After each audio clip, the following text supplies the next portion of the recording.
Hello everybody, this is the YouTube character profile upload for Beth Sutherland. What you're about to listen to is 2 back-to-back character profiles. The first one we did when she was just Beth Tinker back 10 years ago, and it's fairly short, 20 minutes long or so. Check the description for the exact times. And then after that we got our brand new up-to-date character profile of Beth, which we just recorded recently following her recent exit. So this is a couple of hours or so of full-on Beth Sutherland, everything you could possibly want to know about her and more.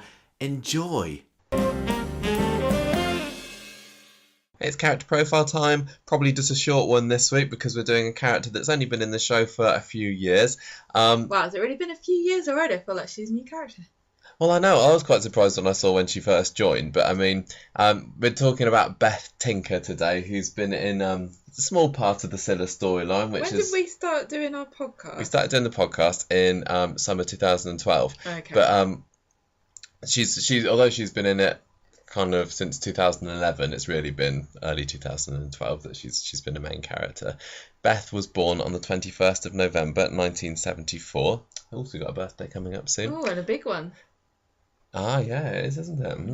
Yeah. She's got a sister, Arlene. I don't think I know anything about her. She is, of course, mum to Craig, who was born in 1998. And Beth made her first appearance on the show on the 5th of August 2011, although that was only for a couple of episodes. And then she came back again, I think it was like the 30th of December that year. And it was from that point onwards that she was a main character. She's been in coming up close to 300 episodes of the show so far. And she is played by Lisa George. And Lisa had previously played a couple of characters in Coronation Street before, as seems to be the trend for quite a few characters. She was first a nurse colleague of Martin. It's like being in Doctor Who, isn't it? Yes. She was first a nurse colleague of Martin Platt in 1997, and then a family liaison officer after Tommy Harris was murdered in 2005. I would love to see her do that, because I can't believe I couldn't take her seriously. I know, I can't remember her at all. I imagine she had different hair. She probably did. Well, I've seen some pictures of Lisa George not dressed as Beth, and she does scrub up quite nicely, actually. Right, Gemma's going to do a quick Google image search for herself while I carry on talking. She'd also been in a KFC ad as well before joining Coronation Street, and which was banned because it featured her and a load of other women singing with their mouths full. Well, ban it. Yeah, probably it was 2 guys. I don't remember that at all, but again, I'd be interested in seeing that. I don't know whether it's there on YouTube. Lisa was touring nursing homes in Glasgow with a musical act in 2011 when she was asked... Bothering pensioners. Exactly, when she was asked to audition for the role for Beth. What, to get rid of her? What? To get rid of her. Why? Could you go away and audition? Yeah. Here's an idea. Yeah. So the only backstory I think that I could find about her was in 2000 she used to be working as a model, and back then she dated Steve McDonald, although she was seeing someone else at the time. Wow. And then in 2011, that was back when Steve was trying to get back at Becky.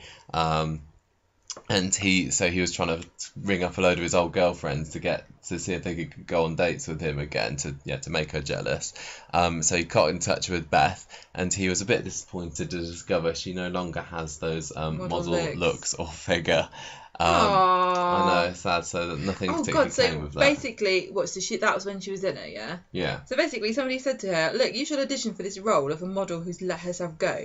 Exactly. And she went, "Brilliant. Whatever, I'm exactly the person you're looking for." So she was in it for a couple of episodes there. She basically showed him the door. But then she came back at the end of the year and got a job at the factory. Frank Foster gave her a job, I think. So 2012, this is when Beth properly started in the show. So she'd been in it for 6 months properly before we started the podcast, basically. Okay, 7 months, sorry. Right. So first main storyline was clashing with Tracy, because she was saying that she was still in love with Steve. At the time, remember, Tracy and Steve were going to get married, and that's what Becky broke up when she left.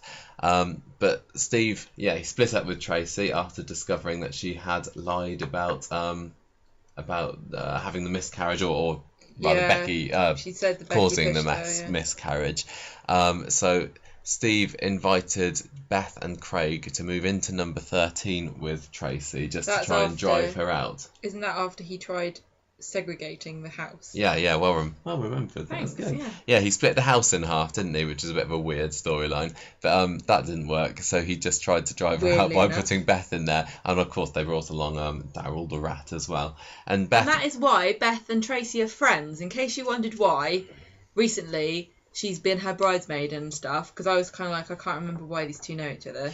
Yeah. It kind of, like, see, it seems like they've only just remembered that they're friends. Yeah. Only in the past. Well, they didn't get on well months. at all at No, first, they and didn't. Tracy was really annoyed at her. But Beth was a pretty nasty character, I think. Well, not nasty, Just rough just around kind the of. edges. Yeah, she was a bit of a. She was a lot more of a Janice Battersby, Yeah, exactly. Cilla Brown kind of character at the beginning. Do you remember that model picture that she had of herself? That was like her lying on a fluffy rug or yeah, I something, do, like actually. looking sexily at the mirror. Oh, and wow. and back then Craig never said anything either, and they've really turned him around for the better as well. Yeah. But Tracy and Beth did not got on, but they were able to put their differences behind each other and team up to put buyers off the house when Steve decided that he wanted to sell it. Later on that year, Beth was doing some online dating, and she was arranging to meet someone in a pub. She got Kirk to drive her to the pub, but it turns out that this guy was only interested in one thing, not a very nice piece of work at all, and so Kirk came in like a knight in shining armour and swept Beth away, rescued her, and from there, romance blossomed between the pair of them. And I think that's really why I like Beth. It's the relationship with Kirk is kind of like brought her out of her shell and made her a bit more of a acceptable. Yeah, I really, really didn't like Beth for the first 6, maybe even 12 months. If I go back and listen to some of our old podcasts, I was probably saying how much I didn't like Beth then. But there has been a turnaround since then. I think I just thought of who's this Janice Battersby wannabe or Cilla wannabe. She's not very nice. She's loud, brash, obnoxious. Don't like her at all. But it's the relationship with Kirk and the relationship with Craig really, which has just shown. Well, she's got a bit of a different side to her, isn't she? She's more humane and because with Cilla, she was, as we've seen this week in the show, awful mum, treated Chedney so badly, but Craig is the world to Beth, and like the fact they give her this little sea necklace and everything. That is sweet. I like the fact that she's got a necklace with sea on it. Yeah. That is actually really sweet. Although if I knew someone like that in real life, I think they were stupid. A bit creepy. Gross. 2013 then, she was accused by Roy of playing tricks on him in the cafe. Do you remember when Roy was doing all his sleepwalking and organising the chairs and the cutlery and everything in the middle of the night? For Hayley. Yes, exactly. So he was accusing Beth of doing that, and I think still then, I honestly can't remember, and it was only about a year and a half ago, I was like, yeah, Beth probably did do it because she's not very nice. The thing is about Beth is that she's one of these characters who in real life is used to being crapped on. So she's very defensive and loudmouthed and quick to defend herself. Yeah, and I think that's what she was like with Roy. And it's totally understandable from like her background that she comes from, that she would be quick to speak up for herself, and it's probably like a survival mechanism that she's developed. Yeah, definitely. I think it was the main storyline that got me on Beth's side that year was when Craig thought that he was the one that had burned the Rovers down. Yeah. He was smoking around the back of the Rovers or something? What? Didn't he do that and throw a match or something? Because he'd fallen into drinking and smoking or something. And he thought that he set the Rovers fire, but then it was obviously Carl. What? And Carl manipulated Craig into keeping quiet, and then he just said, look, if you tell anyone that you saw me there, then I'm going to kill your mum. So Craig then went to the police. They do have a really weird relationship that goes a bit too far, those two, because he thought it was quite sweet when Kirk and Beth let's get up those stairs. Yeah, it's just that. And yeah. Well, he just likes the fact that his mum's got like a decent man for the first time in her life. Yeah, I think that's what they're trying to portray, but there's still a creepy vibe. Yeah. There that I think's unintentional, and I do my best to ignore it. He's a bit of a mummy's boy, isn't he? He's great, Craig. He's another one, isn't he? Craig, like at the beginning, I was like, I don't like him. Yeah, he's just a bit of a lummox, wasn't he? Like a big lump with nothing to say for himself. Well, exactly. He didn't say he was pretty much mute for the first few weeks that he was in it, but he's had a big turnaround. But Beth and in the end, it came out that obviously Carl had been manipulating Craig and everything, and Beth was worrying that she's not a good enough mother to Craig, because why didn't she notice? Yourself. Why didn't she notice what was going on? So she decided to make things up to him last year by trying to earn some extra Christmas money by becoming Employee of the Month at the factory. Oh, that was such a stupid storyline. Go on then, tell us. Oh no, you made me read it. I was just like to listen to you talking. I get to have a drink of tea. Lovely voice. Go on, what happened last year? Well, where is it? I can't even read where we are.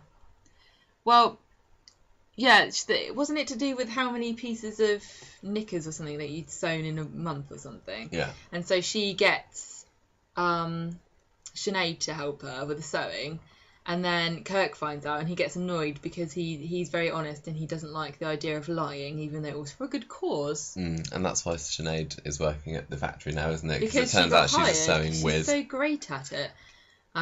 Yeah, but that sort of plan to earn more money didn't work, and now she's stuck earning money for her wedding. I thought that storyline was a bit of a non-starter in the end, because they showed a bit at the beginning and a bit at the end, but they didn't really go anywhere with it. It was just a way of getting Sinead in the factory, basically, I think. Yeah, as if they needed to, because when somebody comes on the street and they start looking for a job, they invariably get one at the factory. Yeah, if you're a woman, in even if real you're a man life, now, yeah, you can be a in packer. real life, very few people have got a good enough skill at working on a sewing machine that they'd be able to be hired. I know. It seems like it's a common enough. It's Anyone funny. can do it in Weatherfield. It's funny about that in Coronation Street, because they've got a thing on the show about making no big deal about women being able to sew, yet somehow none of them can cook. Yeah. And it's totally normal and kind of funny. Yeah, Isn't they've got a weird? different skills base. It's very industrial up north, isn't it? It is, and that's what all the factories is. Industrial Revolution up north. 2014. So what has happened to Beth this year? Well, this year has been been the year of the Tinkers, hasn't it? She's always been a side character, I think. Yes, I think that's fine with me. That's okay. I don't need her to be a main character. But they have been in it more since they've moved into number 5. Yes. Well, she was fired from the factory, wasn't she? Yeah. Briefly. I can't remember why though. Remember why. Was it to do something to do with Hayley? I think she criticised Hayley or something, and then Oh Carla got really yeah, annoyed. I think it was actually. And she also had a bit of online bullying, because she rescued someone's bag or some winnings or something, didn't she? She rescued somebody from being mugged. After the bingo. Yeah, and they did a story about her in the papers, and then they put it online. And then all the trolls came out from under their bridges and started making horrible comments about her photo and how she had spaniel boobs or something like that. And so she decided that the only thing for it was to prove them wrong by getting a boob job. But she had a last minute change of heart, as we thought and hoped she would. She gets a reward, didn't she, from helping this woman with the bingo, and that's why she had all the money to go off and get a boob job. Yeah. And she spent that all, because it would have come in handy, and we kept telling her to save it up to get married to Kirk. Yeah, because they actually got kind of proposed. They actually got kind of engaged, but drunkenly engaged earlier in the year, didn't they? Yeah, but and we forgotten about. We were the only ones that remembered. Yeah. And we were waiting to be invited to the wedding, but it turned out that he had to propose again. Yeah, which is what's just happened recently. He tried a number of unsuccessful ways to propose to her. In the end, it was the wedding ring was in the engagement ring was in the bin, wasn't it? She threw it away. She put it in a kebab. Yeah, he put it in a kebab for her. She threw it away and they had to read through the bins. Because she wanted to be thin. Yeah. I've been there. I know how that feels.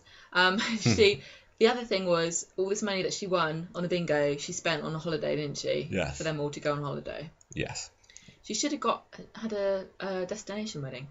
So the recent thing that's been happening with Beth then is this wedding preparations, and I just realised what's going to happen. She wanted to go up against Tracy because Tracy had organised this mega wedding, which she and Rob could afford. But Beth, if it's good enough for her, it's good enough for me. But obviously there was no way that they could afford it. They were tiring themselves out working too hard to earn the money, and so Sinead has organised for them to have a shabby chic wedding. Now I think she's bridesmaid to Tracy, isn't she? She was bridesmaid at Beth, Tracy's wedding. I think that she's going to get some of Tracy's hand-me-downs. She's going to buy some of Tracy's things off her for a wedding cheap, like the £300 worth of candle lights. You think? Because Tracy's desperate for money, and Beth's desperate for things, wedding things. I don't know. All I know is they filmed the wedding this week, because there were some Did pictures they? in the paper about it. Have you seen her dress? Yes. Is it nice?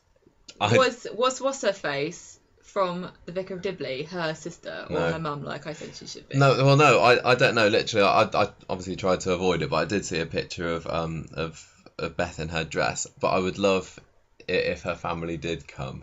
This could be the time to introduce the rest of the Tinkers, and we've heard about them. I mean, we've got Sinead's mum, and I think there's a few at the Brood. Just like it seems like they're a few streets away, doesn't it? The way that they talk about them, but we've never seen them. And I would just love to have the Tinker family expanded, and this wedding is the opportunity for that to happen. But I don't think that they're going to, but they seriously should think about hiring Emma Chambers, who is the actress who played Alice Tinker in the Vicar of Dibley. Who, if you haven't seen it, she's more like Sinead than she is like Beth. It's just the fact she's called Tinker that makes me laugh. Could be her. But she could very well be like her mad cousin or something, couldn't she? Yeah.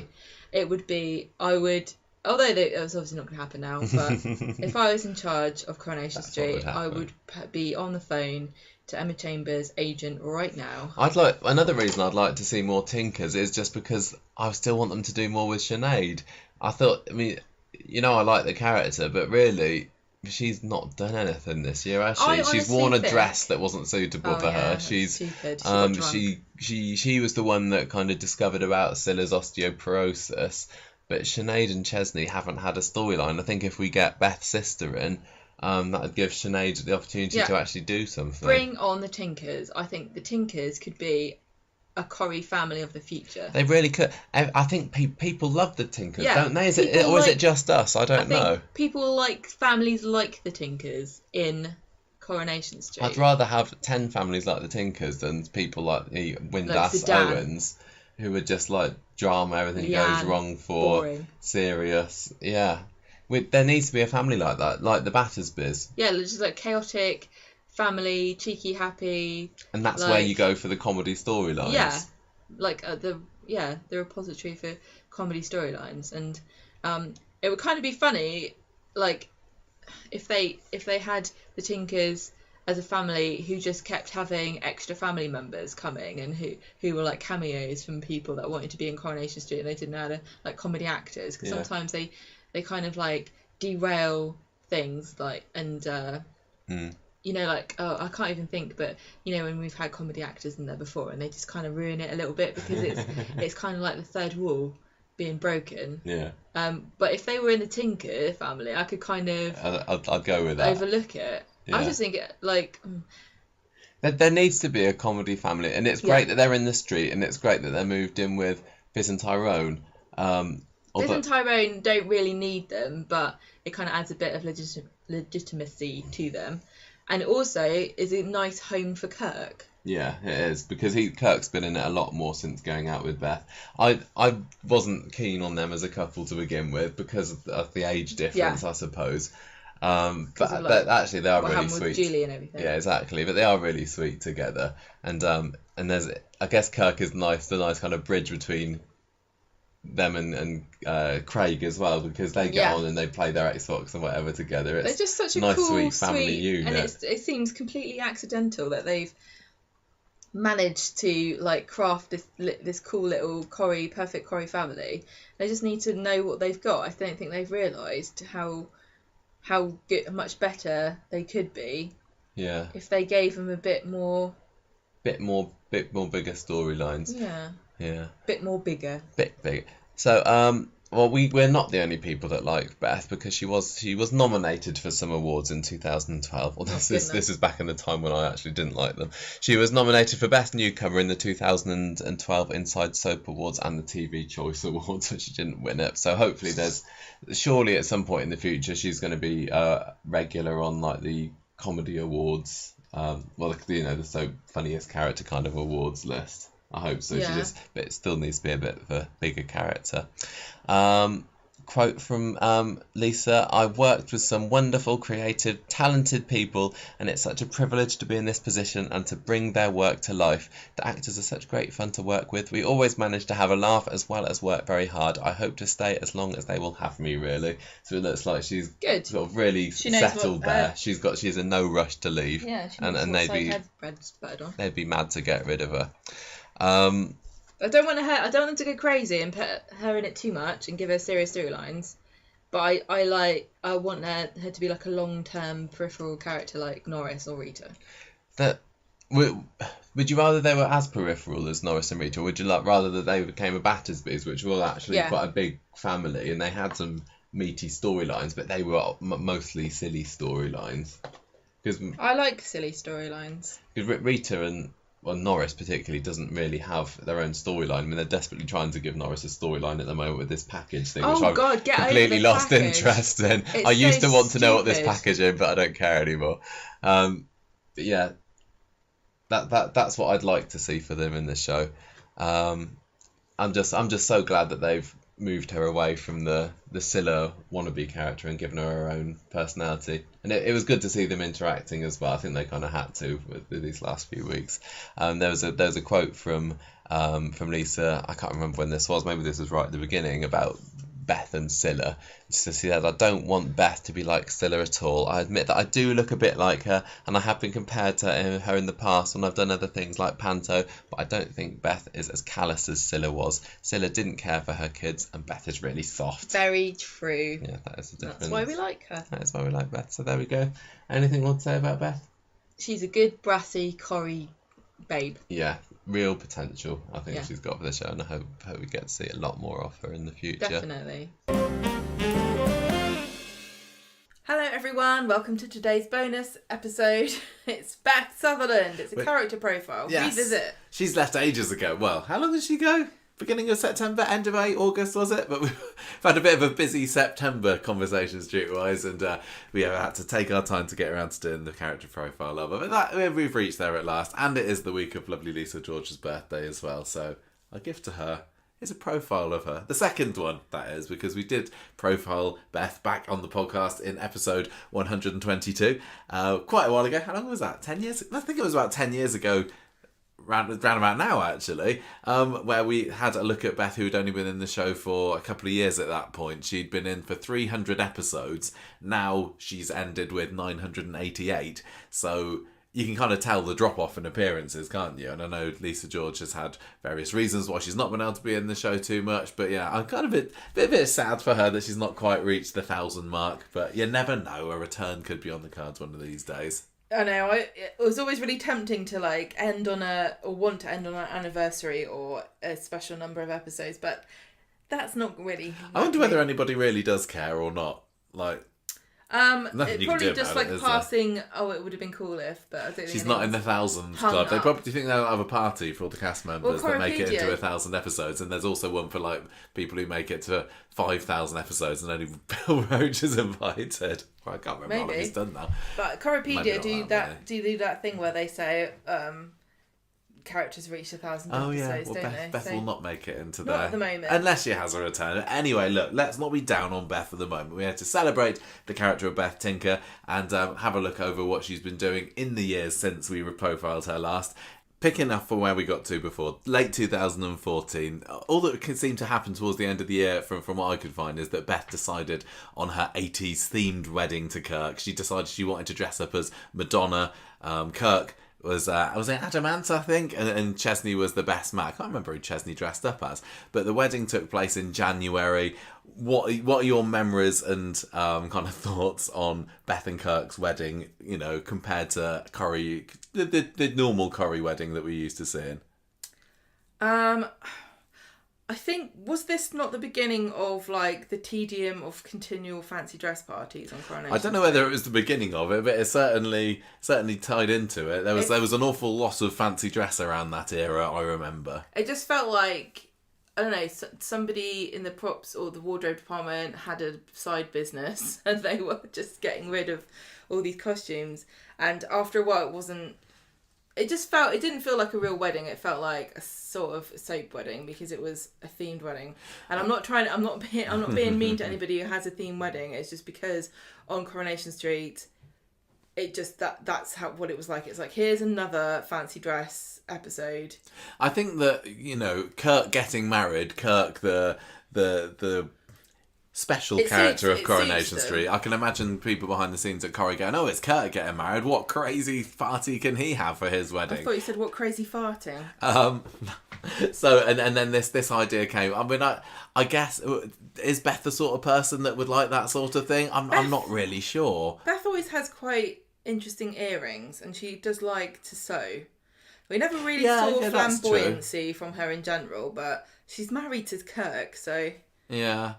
I think, you know, when I look back on the wedding, I don't think it was one of my favourite, but it is going to go down as one of the memorable. It will be in a clip show. In terms of look only. Yeah. We got quite a few fun costumes from the characters. They did want to have a shabby chic wedding, didn't they, before then, but changed their mind. Yeah, I can't remember what happened with that, but the 80s one was what they went for. Lisa George loved it. I've got a few interviews that I'm going to pepper this discussion with, and she said at the time that Beth was a real 80s girl. Originally, they suggested that Beth might want a 50s style wedding, because Lisa George does love all her 50s stuff, doesn't she? And she likes the rockabilly and all that. Classy stuff. Yeah, but she says, well, no, that's me. That's a wedding for Lisa.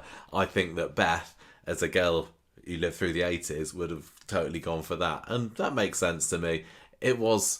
She said it was a very Beth wedding. I'm going to say it was more Kirk, but I suppose you know, Beth's fashion wasn't particularly conservative, was it? She did, even, you know, right until the end, had a few quite outrageous outfits. The bow, the massive 80s bow, true, yeah. Which was, I can't remember whether she had a big bow like that on her wedding, but that was part of her kind of everyday gear right until the end. And even when she had the glasses, which she would wear occasionally in her final scenes, there were the big horn-rimmed, bright green glasses. So that's what I say. Yeah, so...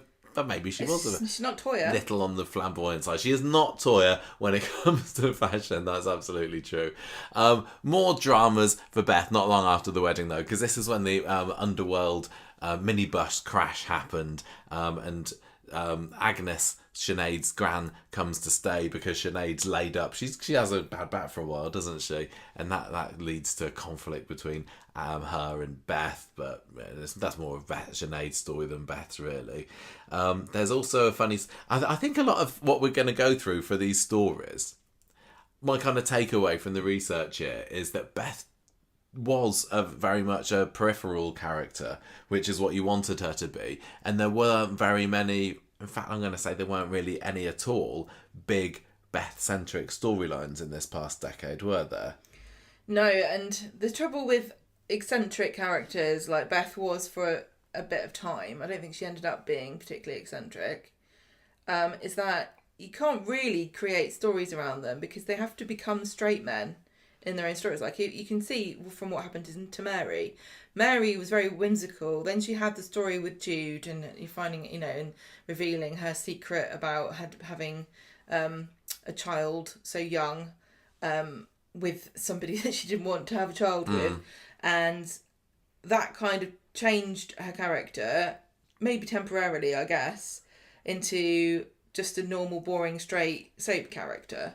And she's come out of it the other side. Yeah, now, she has a bit, but this is the trouble. It's not like the thing about a soap is you can't suspend the whole genre to make a quirky character the central person. It can't be like, you know, I'm trying to think of like Fleabag or Miranda or something. It's got to be. You can't have a weird quirky character take centre stage, because that's just not how soaps work. Because it becomes surreal and odd.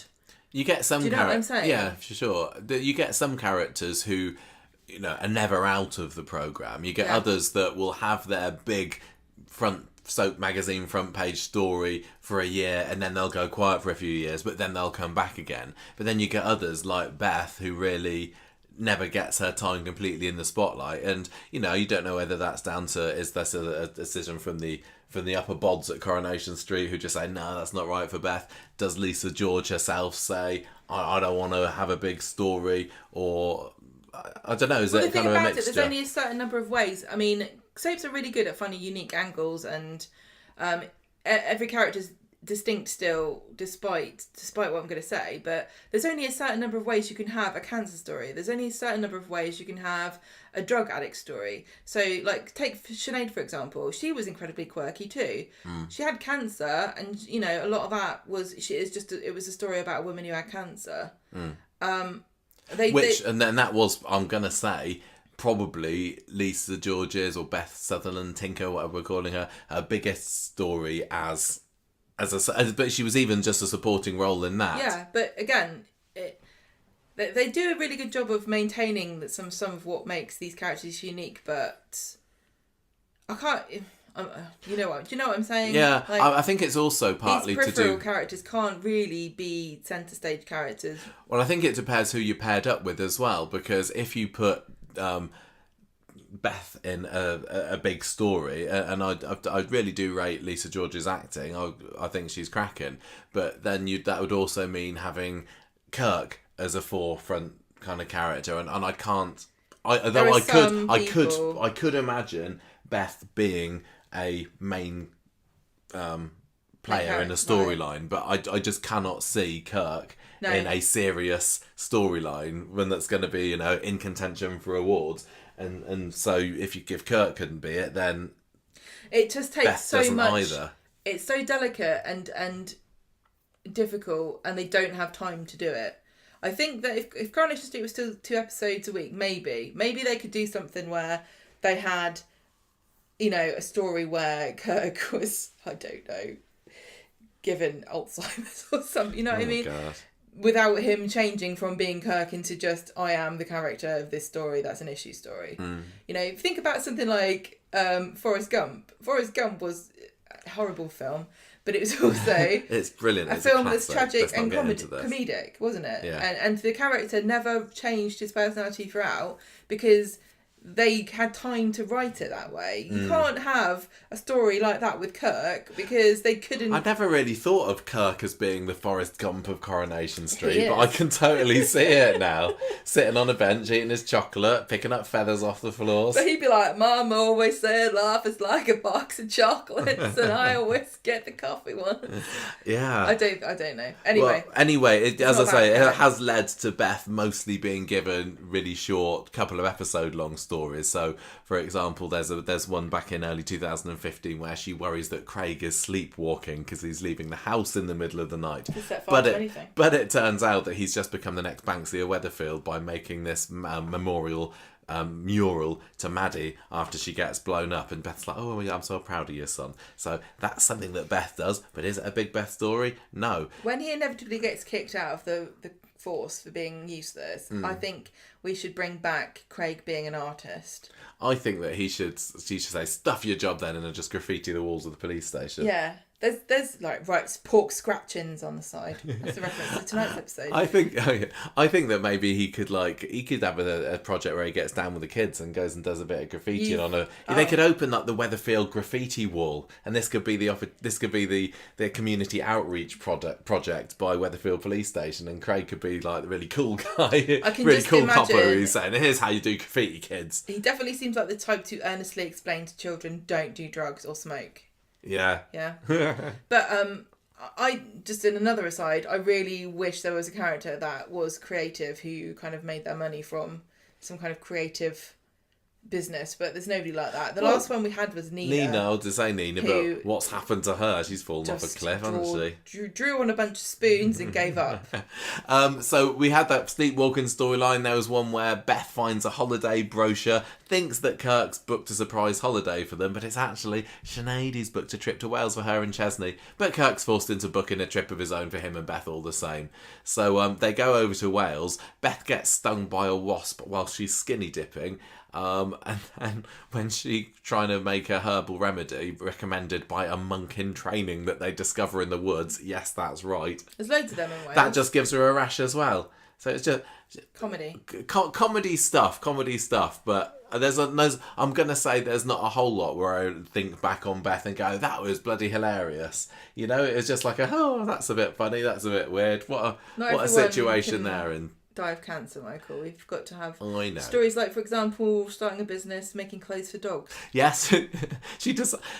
One of the things that Beth has got going for her is she's very industrious and she likes her side projects. Sometimes that gets her into trouble, as we found out in her Yeah. exit story. She's a But yeah, grafter. even back in And 2015, a grifter. she was saying, "Well, I'm gonna make these clothes for dogs." Kirk won't help her because he thinks that it's too demeaning for them. I can't remember what happened with that in the end. Probably not a whole lot, to be honest. Wasn't there something to do with bandanas that she made bandanas? That was Sinead. cancer bandanas. Yeah. That was our. No, I think that was. Well, we'll get there. We'll get there. I've got it on the notes here. Spoiler alert. So we get the story when the Connors descend on the factory. Johnny, Talk Kate, about a rash. Aidan. Yeah. Beth is not happy to see that Kate has been given a job working alongside Kirk because she thinks that Kate's after Kirk. And Kate finds this out and ends up winding Beth up about it on purpose. The two come to blows, and then probably the story descends after a few episodes, and that's that. That's kind of it for 2015. Do you wanna move into 2016 and find out whether anything more of note happened to Beth there there? were some things. Nothing. You just want to go past all Yeah, that? just Oh, nothing. okay. Nothing. Right, so 2016, she gets a year's worth of free hairdos from Audrey because David accidentally put the wrong dye in her hair and she gets an allergic reaction. Not a rash. She's a sensitive young lady, that Beth, isn't she? I know. You know, she comes. Maybe this is where she's really got her brashness. She had to develop a tough skin for just sheltering herself from all these dodgy hairdos and herbal remedies that she had to encounter in the woods. I don't know. I don't know. She goes to a school reunion at the bistro and she bumps into her old frenemy called Lindsay, and she's like bragging. And so Beth decides to lie and say she's got a posh flat in Weatherfield Keys and that Kirk is a chiropractor. But Lindsay calls her out and Beth has to admit the truth. And then she says even though he's daft as a brush, she and Kirk are still happy. But unfortunately, Kirk takes offence at this and splits up with her temporarily. Notice how I think Kirk's always putting up with her. I know. I mean, I noticed this when I was putting the notes together, and it's not anything that particularly I would remember too much about their It didn't relationship. feel like that's their thing. No, but it did turns out happen that a it lot. really was. Yeah. They split up an awful lot. I think, you know, how beloved a couple would you say that Beth and Kirk are amongst the fandom? I don't think even top 10. I think people... I hear that people kind of do like them a bit, but Yeah. there's so little of them that Yeah. it's hard to judge. Yeah. And it depends. I think a lot of it depends on how much you can tolerate Kirk, to be honest. But they're harmless as a couple, and I think maybe splitting up a couple like this just for a little bit of a 1 or 2 episode drama and then put them back together again has got a bit of a feel good factor about it. But yeah, they certainly they had their ups and downs and splits over the years, and this was probably the first of many, but certainly not the last. No, and it's really hard to sort of say how do you feel the time then.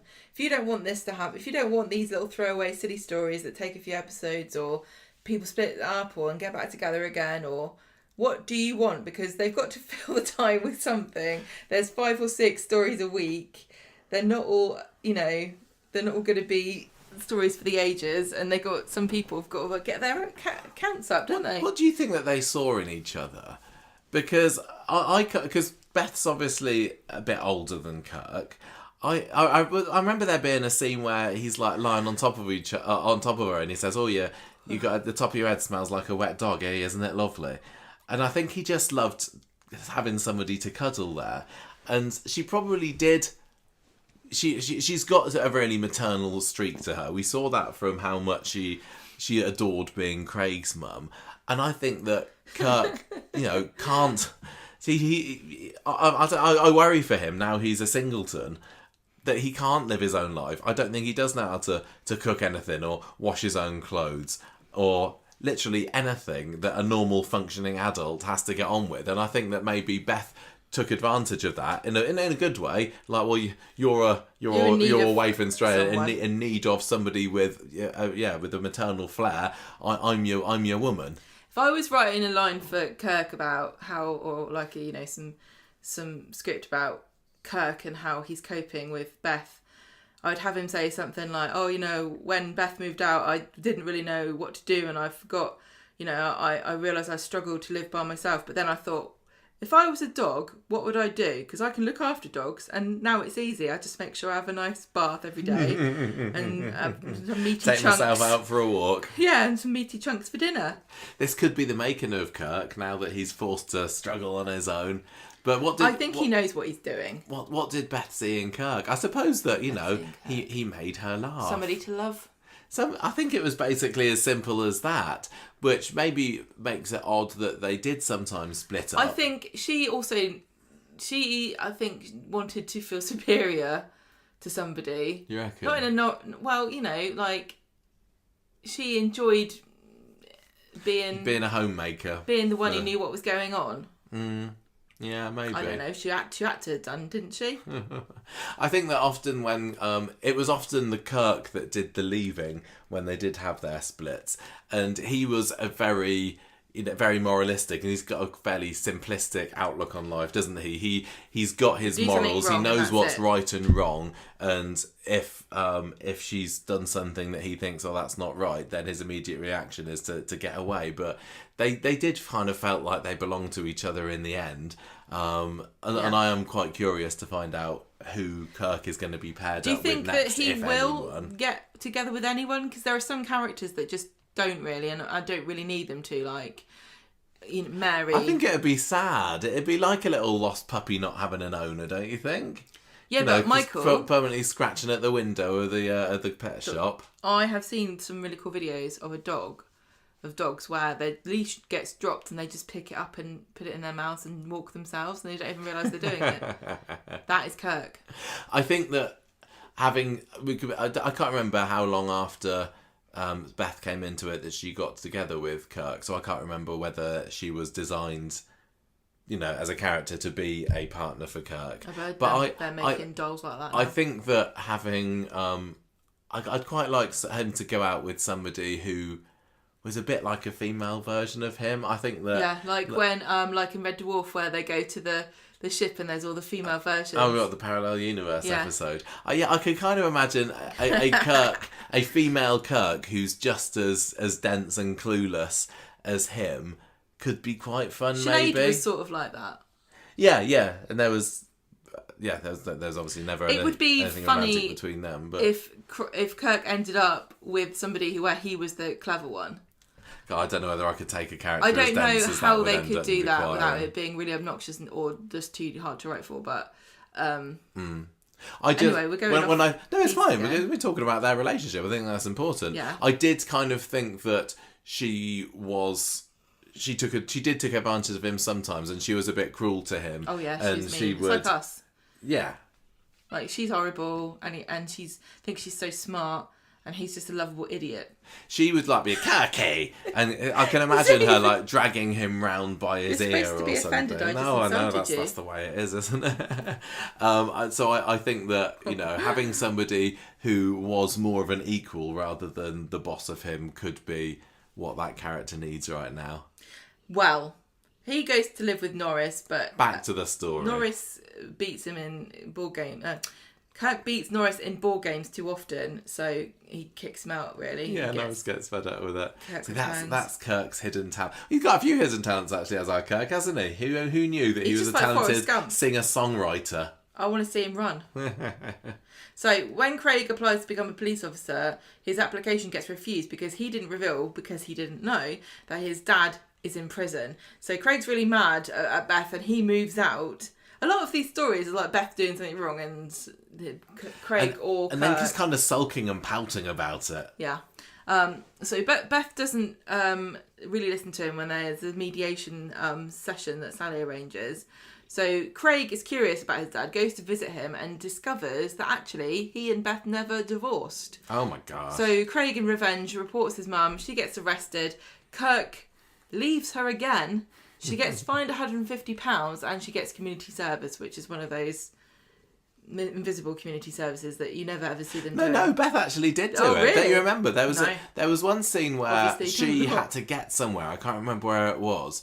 And she persuaded Mary to do some of her community service for her. I've got vague memories Okay, of well, like take Mary it back climbing then. out of a I'm aligned to portaloo them. window or something, I'm so aligned that to Beth them. could get somewhere. Yeah. Right, so Beth and Kirk reunite through grief when Ozzy gets put down, and That's Maria's dog. and then Beth buys Kirk a puppy, Yes, Peanut, and Craig forgives his mum because I think people get fed up with it. That didn't sit right with me, Craig falling out with his mum, because I really, really loved that relationship. For where mother and son relationships go, and not being the biggest fan of Beth, that was something that I could certainly look at and say, yeah, that's really sweet, that's solid, that Something is. I like about her. When Craig fell out with her, it just didn't sit right to me. But that kind of goes for that whole story itself. Looking back on Beth's a bigamist, I feel that was a bit of a misstep. What do you think? Yeah, it's silly. It's silly. I don't know. I've got to do. It just feels like it happens all the time in Coronation Street now, even though it's only happened twice.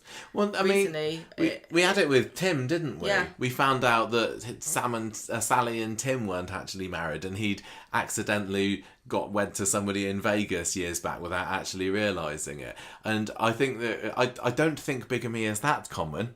Correct me if I'm wrong, listeners. But to have in a fairly short space of time a couple of couples who, as far as we know, were happily married, only to be retconningly told that we're not. I wouldn't mind so much if it was always from the start put into the character's story arc, and like when they got married, the viewers would know, or at the very least, the higher ups at Coronation Street would know that this big reveal would come. But this was, I mean, it wasn't super long after the wedding, and maybe that's what made it even weirder at the time. Maybe it was planned all the way back from the wedding, but it was, yeah, having it as another reason for Craig and Kirk to fall out with Beth, it just made it all, you know, lots of people had really great fond memories of the 80s wedding, and now when you look back on it, you think, well, does Lisa and George know? Because apparently the character of Beth knows that it's all a farce. And it kind of spoils it a little bit retrospectively, doesn't it? Retroactively. Oh yeah, it does. Yeah. Because you get your characters like Arnold Swain, who was Emily Bishop's bigamous husband in the early 80s. I think that was planned right back from the beginning, so the viewers might have known going along that she was married to a bigamist. I can't remember for sure for that one, but definitely He was a villain. Yeah, he was. He was not a nice piece. He wasn't like mega villain, So- but I think it was his bigamy that made him mostly villainous. There's been like 4, hasn't there? Well, there was him. There was Eve Sykes, Wasn't who she a bit of a villain as well? well, she was definitely from the wrong Antagonist. side of the tracks, being one of the Sykes, being Linda Sykes' mum. But having watched that storyline again recently, obviously I knew in my head that she was married to this other guy while still marrying Fred. But the Fred wedding was still quite nice, and I did appreciate their relationship. So when the actress left, and the storyline leading up to it was, surprise, I'm a bigamist, I was like, oh, really? I don't know. I think at the time it seems like it came out of nowhere. This is what I'm getting not at sure. here.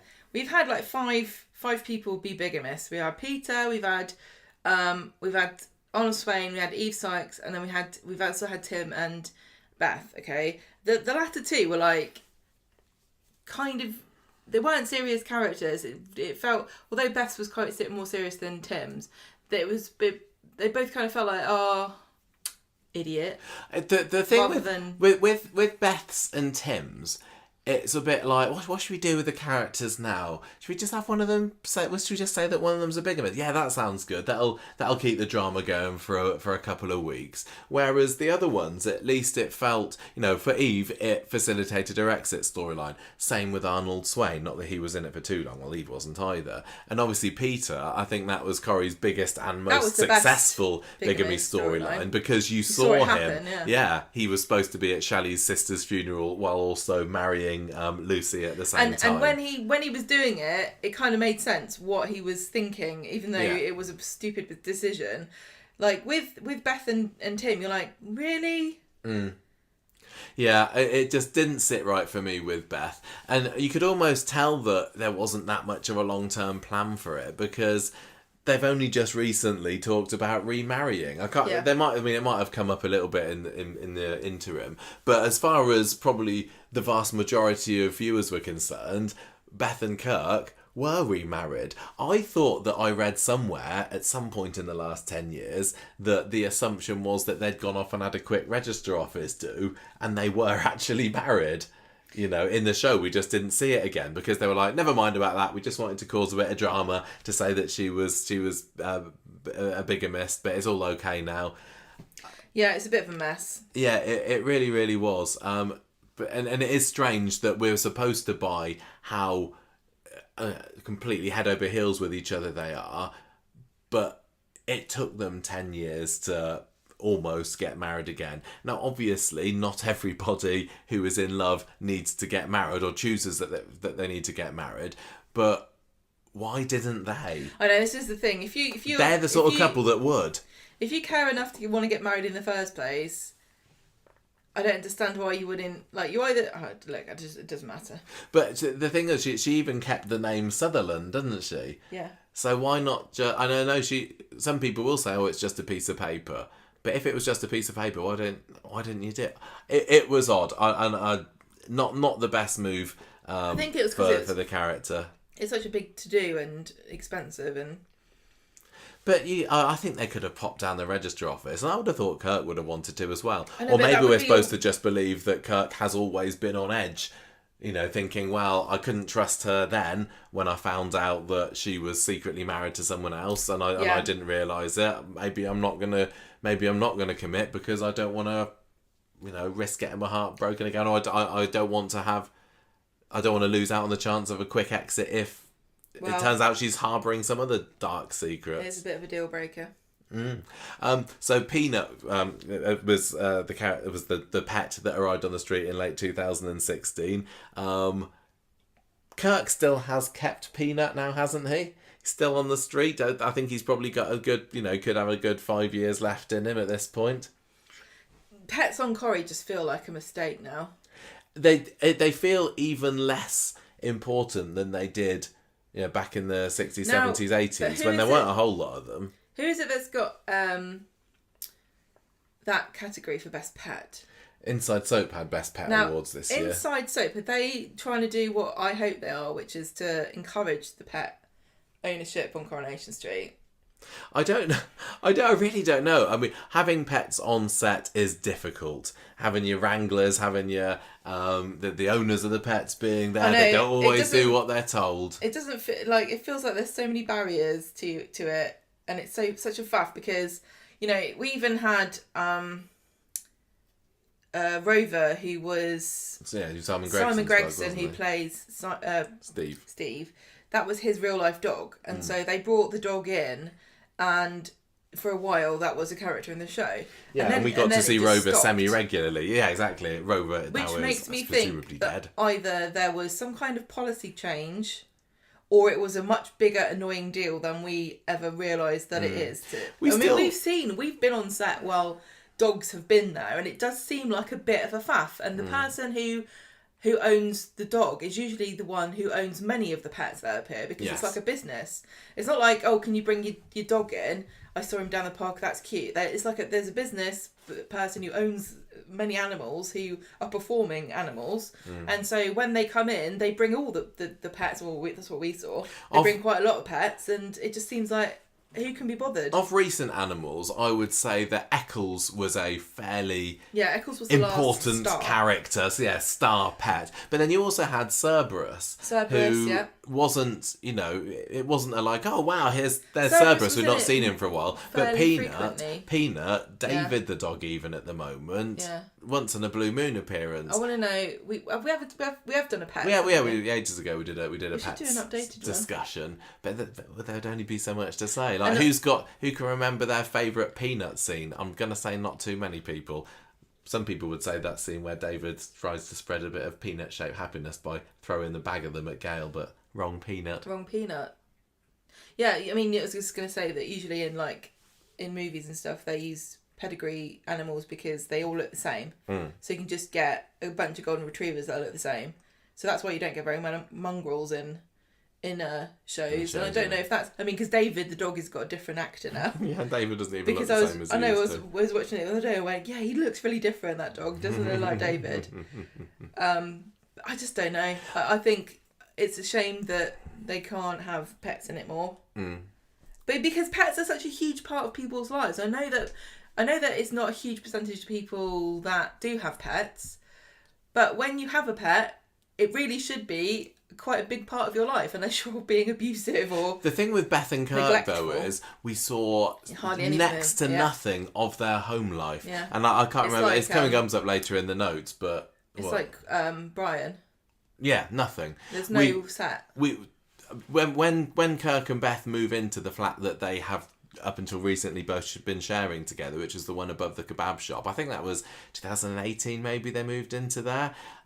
We saw them move in, and since then that set has appeared 4, 5 times. I don't even know. I can't even tell you what it looks like. I can't even picture what that flat looks like at the moment. It's a dead set. It's a retired set. And for a character, I think, to become really well loved and well established on a soap, it is important that we have a home life for them, which again we're still waiting for Lisa Swain and Betsy. We don't see what life is like for them at home. And as Coronation Street, a soap, is supposed to be about a kitchen sink drama, you need a kitchen sink, don't you? And I know we make fun of the expanding walls of Coronation Street, but the alternative is just that a character doesn't have a set to live in, and that is kind of a bit of a death knell, you know. Yeah, I think I probably would have stronger feelings towards them as a couple if we just got to see a few more sitting round the breakfast table sort of scenes, or sitting on the sofa, you know. It's kind of a bit of a promotion for Sean to have his own place, because he's lived with Eileen since he moved in, right? Since he came to the show. Yeah. This is his first ever place. But at least he's had a base, hasn't he? He's had a family. It's just the family he chose. This is what I mean when I say it's promotion, because he's been waiting a long time to have somewhere to live. Yeah, yeah. And it makes me wonder who's going to be moving in with him soon. Anyway, you can tell us what happened. Yeah, not a whole lot in 2017. I mean, this is when Sinead has her abortion after Ken tells her that she's wrecked Daniel's life by getting pregnant. What? I mean, look at him now. I think she did. So he's going to go to Oxford. Sinead confides in Beth about this and says, "Oh, I hate Ken for making me do this." So Beth is kind of just a bit of a sounding board for Sinead there. Yeah. All these blonde Corrie girls, I always get them mixed up. Craig also confides in Beth that he fancies Bethany. We have another story later in the year where Kurt gets a parking ticket. Beth tries to get Craig to cancel it, but he won't, because he's an honourable copper who would never do anything against the rules. Oh, well, that didn't last very long, did it? And then what you were referring to earlier with the bandana, this was the crowdfunder that Beth and the factory girls tried to get started after the factory roof got stolen. So Beth, they want to produce these bandanas, and Beth's idea is to try and kickstart a somewhat flagging campaign online by mentioning Hope's cancer, when she had it when she was a little girl, and that does the trick. What's that got the to orders do start with it, coming though? in. The factory roof gets stolen, and the girls make I think the crowdfunders for their livelihood. Yeah. Don't. It was. I was thinking. And Beth's like, oh, look at this. Let's sell the poor mum of this cancerous child. Exactly. Tyrone isn't happy about this when he finds out about it, but he changes his tune when the money starts coming in. But Beth gets understandably narky when Fizz secretly takes some of the cash for her own family. And they later bond over a shared misunderstanding when the family trampoline is set alight outside the back of number 9, and much hijinks ensue, I'm sure. Fizz initially blames Beth for this. She thinks that Beth, as an act of revenge for her stealing more of her share of the money than she was owed, has arsoned up her trampoline. But of course it was young Hope who was just a little flicker of a flame back then. Well, that's what you do, isn't it, I think? Yeah. If you want to get revenge on someone, I always find setting fire to their trampoline. That's what you do.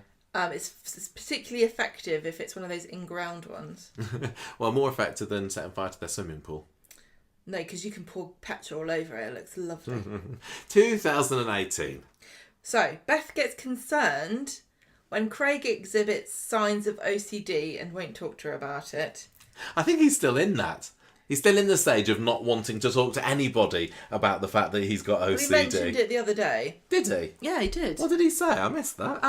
Yeah, we definitely have mentioned it on the show. Oh, I've forgotten about it. Because I said, you're playing a dangerous game here, Coronation Street, because you're just reminding everybody that you're just reconfirming the fact that you're not trying to retcon that he doesn't have OCD, but you're also not showing him coping with having OCD, just assuming that everything's fine and he can deal with it, which is not actually how OCD our works. Understanding of how that works from what we've been told. We knew it at the time. We said at the time, this is a bad idea. Yeah. There's another whimsical story with Kirk and dogs later on in this year, isn't there? Well, he starts up a dog walking business, and he walks this dog, and it belongs to a sexy lady called Sharon. And he lies to Beth and tells her this is an old lady. But Beth becomes suspicious when Sharon starts giving Kirk expensive clothes that she used to belong to her ex. And also she asks him to come to speed dial as a backup in case her blind date goes wrong. But this is a ruse because she just wants to get close to Kirk, and he falls for it when she pretends her date hasn't turned up and he has to comfort her.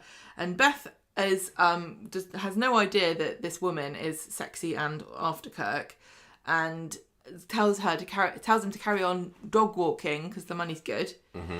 Then Sharon deliberately bumps into both of them, and Beth gets outraged and accuses Kirk of having an affair, and she's just about to kick him out, but Maria intervenes.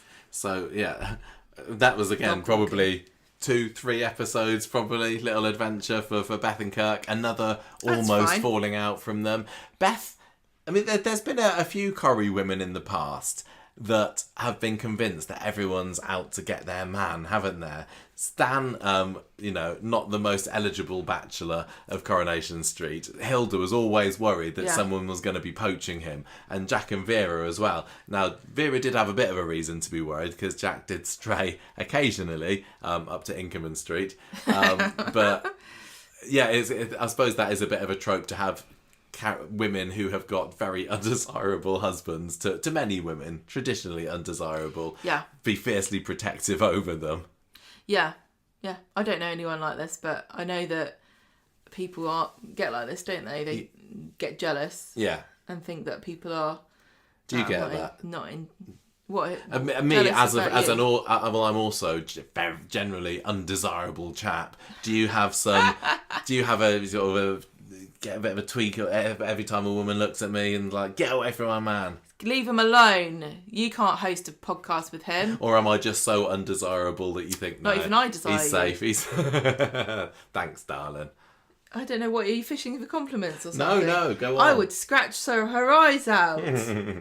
I'd fight to the death. I'd get my handbag and beat her to death with it because I could put a brick or two in there. I've got a massive handbag somewhere. I'll dig it out.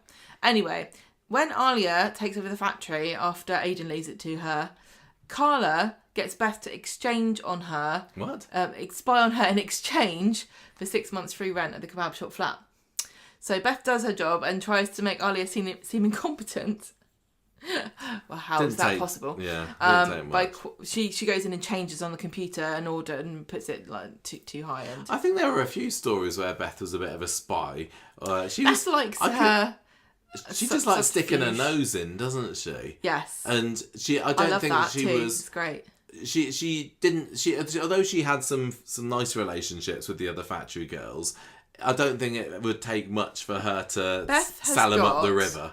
Beth's morals are very interesting because she is genuinely out for herself. She will usually do the nice, she'll be a nice person generally, but she doesn't really care if something's morally wrong, does she? And that's the complete opposite of Kirk, because Kirk is very rigid in his morals. Yeah, I think Beth would sometimes say, I think she might do it for herself, but then say to Kirk, I'm doing it for us, Kirk. Yeah, exactly. I'm doing it for me, you and Peanut and She's Craigie. really out for herself and quite cutthroat, actually. And I admire that. I admire her for that, really. So Beth sees Steve sneaking out at number 11 and thinks that he is having an affair with Abby, but it's actually her giving him dance lessons because he's getting married. Then we have Sinead. I don't even remember who he's getting married to, but somebody important, I guess. Was it Tracy? Probably. Beth supports Sinead. She is diagnosed with cancer. She finds a clinic in Germany that's supposed to be able to help her, but costs too much money. So they decide to do a mugging, a staged mugging. This is Beth's idea. Beth's like, I know what we can do, how to make a bunch of money. We'll have a kebab ninja. So she gets Kirk and Chesney to stage a mugging out of Prima Donna, but then Sinead finds out and gives the money back to Dev. And then she dies, so... She's not dead yet. I know, but her cancer goes and she comes back well, again, if she had let them... it's the greater good, isn't it? She should have let them steal the money from the kebab shop. Dev today was telling Chesney that it have his back and do anything for him. That's true. So. You mentioned Aidan's death earlier in the suicide. I think that something else that was quite notable that year to do with Beth was her reaction to it, because we really enjoyed the episode where Aidan's found and seeing all the different reactions, and Beth was very much in the camp of, oh, he's so selfish.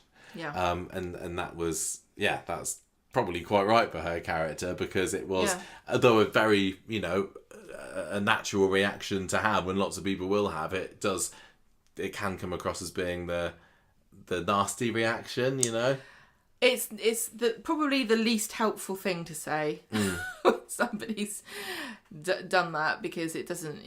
What does it do? It doesn't even really put people off.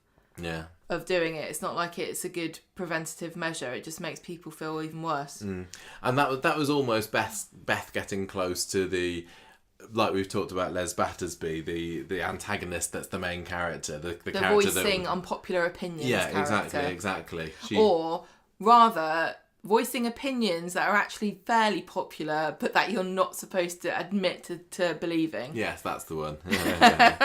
2019. So Beth and Kirk's next harebrained scheme is to open a pub in their flat because they want to raise money for Sinead. But Kirk, they should have waited a year, and they would have been all the rage. I know. A lockdown pub in their flat. Yeah, just like Daniel Brocklebank's one.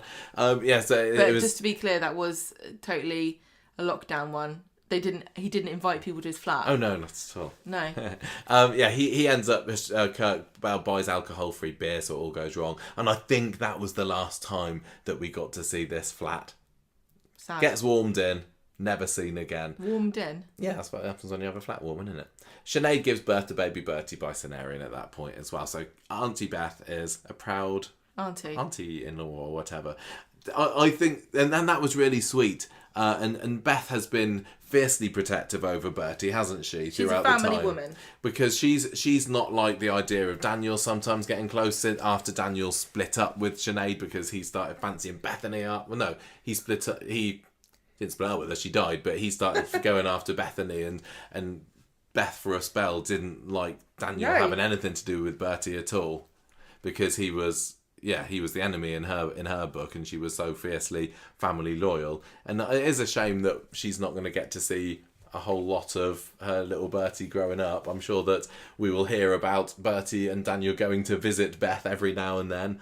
But yeah, when who the actors doesn't want to be, he's got some time off. He'll be off in Norfolk. Yeah, exactly. Somewhere different to go, isn't it? So Carla plans to close Underworld that year. She's fed up. She don't want to work there anymore. She's back in charge again. Alia didn't last 5 minutes. She says, I'm going to start my life over again. I'm going to outsource the labour to Milton Keynes, which Beth finds out about, but she gets bribed to keep quiet about it. Exotic, faraway place where people work for very little money. Yeah.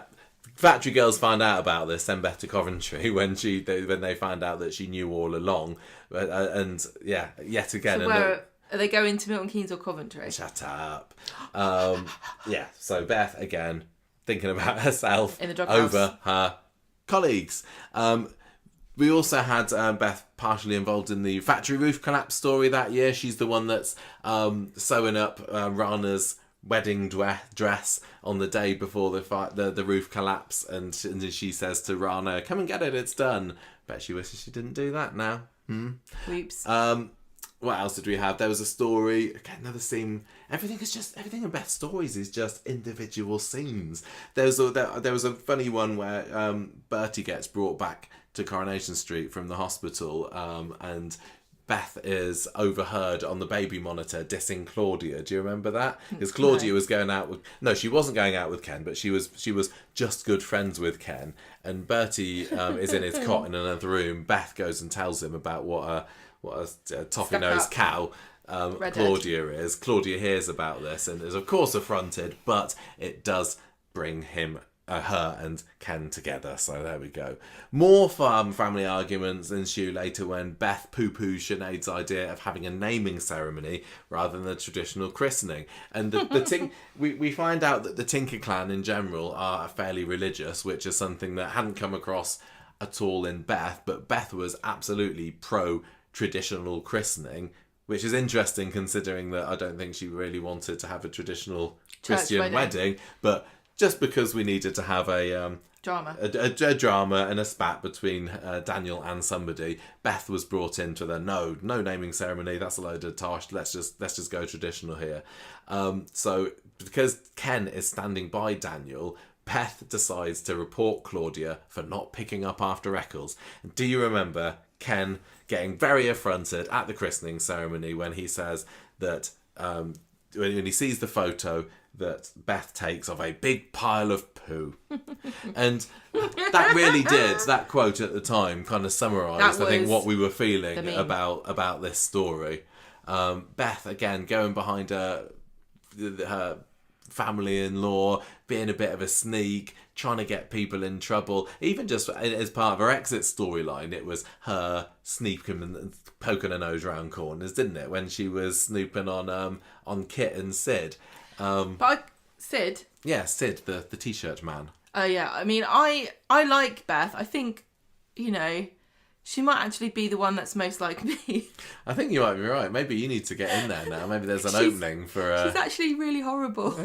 And she's only out for herself. But she's got lots of love in her heart as she loves christenings. Yeah. I haven't been. I've been to one christening. But that was your own? No. All right, 2 then. 3 maybe, actually. But, the offer is still open, everybody. If you would like me to name your baby and you're a patron... Oh yeah. And if I've named the baby, I think I should really be there when it's christened, don't you? Well, this fallout at the christening turns into a full-on food fight. So I promise not to throw any hilarity. food.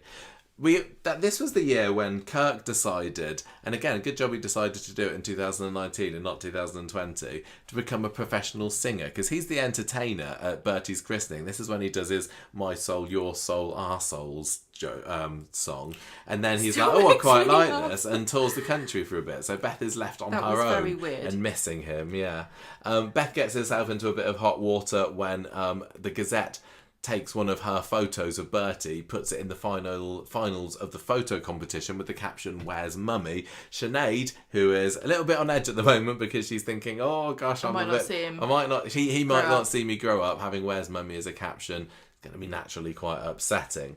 But her being in this photography club was good news for Nick, because somebody who's one of her friends at the photography club says, "Oh, I've got a picture of Nick having a jog miles away from the factory when the roof collapsed." Yeah, running away. And that was Nick's alibi for not being the one that did it. That's nice and coincidental, isn't it, everybody?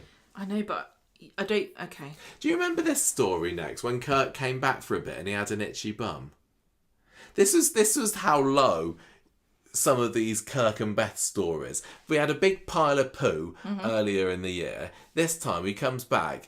There's a whole episode dedicated to Kirk having an itchy bum, and he, rather than going to Beth for advice, he finds solace in Aggie, and it turns out that he's just got a label that's irritating his arse. That happened to me the other day. Not my bum, the side. All day long I was like, I got like an itch or something, and I realised it was the label of my pants. Did that feel like it should have been put on primetime ITV? No. I have actually recorded a 6-part podcast series called "What's That Itch?" But I didn't release it in the end because it was just my pants. You think you probably have the Coronation Street people saying you plagiarised them. I know, it was going to be the new serial. Beth sells her factory shares to some other shareholders at the factory when they decide that they don't want a Christmas bonus this year, but she does. And this is when the cancer story comes back in earnest, and this was absolutely Beth's finest hour. You didn't see a lot of this because you chose not to view that story. It's basically, she finds the lump on Sinead's neck on the morning of her wedding. Great. She's helping her with her hair. So Sinead goes through the wedding knowing that this lump is here, gets told that she's terminal, she's within her final weeks, and Beth as sad a story as it is, I really thought that this could have been an opportunity for Beth to have a turnaround. As somebody who came into the show, I didn't really get on with them, but then grew to like them for how kind of wacky and kooky they were. By late 2019, Beth was really, really not one of my favourite characters, and I hate it when they do that. They take a character that I have really, really enjoyed watching, and she just became too snipey and too, not stuck up, but just nasty and snarky to people, and trying to cause fights and arguments and stuff. But this particular story, Lisa George really, really shone, and I thought this could be the beginning of a renaissance for Beth. There was none of the snark. Beth Naissance. Exactly. Well, I suppose there was a little bit, because she's not too happy with Daniel when it turns out that he's snocking Bethany in the Guinness. That's very understandable. But for most of it, Lisa George was absolutely superb in this. I can't praise her performance more. I just wish that we'd saw more of that side of her in the following years. Beth, as soon as Beth's Sinead's dead, this reminded me a little bit of Paul's death recently, and you get this tragic ending, and then the family just start fighting at each other's throats, and Sinead's barely cold when Beth is already jumping on Carla, who's trying to take over Sinead's beard oil business. But then she kind of eases off a little bit when she realises that Carla's taking over. It could be just a way of securing an investment for Bertie's future. And how's that going? What is this? What his trust fund is about now? I kind of lose track about it all. Really. I really don't know where this trust fund came from. No, I don't think it doesn't matter, does it? I don't think many factory workers in their 20s have a trust fund set up for their child they literally gave birth to the year before. I don't know. Who are we to judge? That's what Beth would do. Well, they're good, very good at saving on Coronation Street, aren't they? They always act like they haven't got any money, even though they're always eating at the restaurants. But they still have nest eggs and savings accounts. So the funeral comes for Sinead. Daniel decides that he's not going to go to it after all, because he's just a drama queen about it. But Beth eventually persuades him to go, but he manages to cause quite an upset among the Tinker clan by making a very, very anti-religious speech as part of the funeral. Well done, Daniel. You really know how to judge the mood of the room, don't you? Crowd. Yeah. They make up by the end of the year. If Jesus was here, I'd give him a stern talking to. Beth and Daniel made up by the end of the year, because she realises he's struggling with his grief. Right.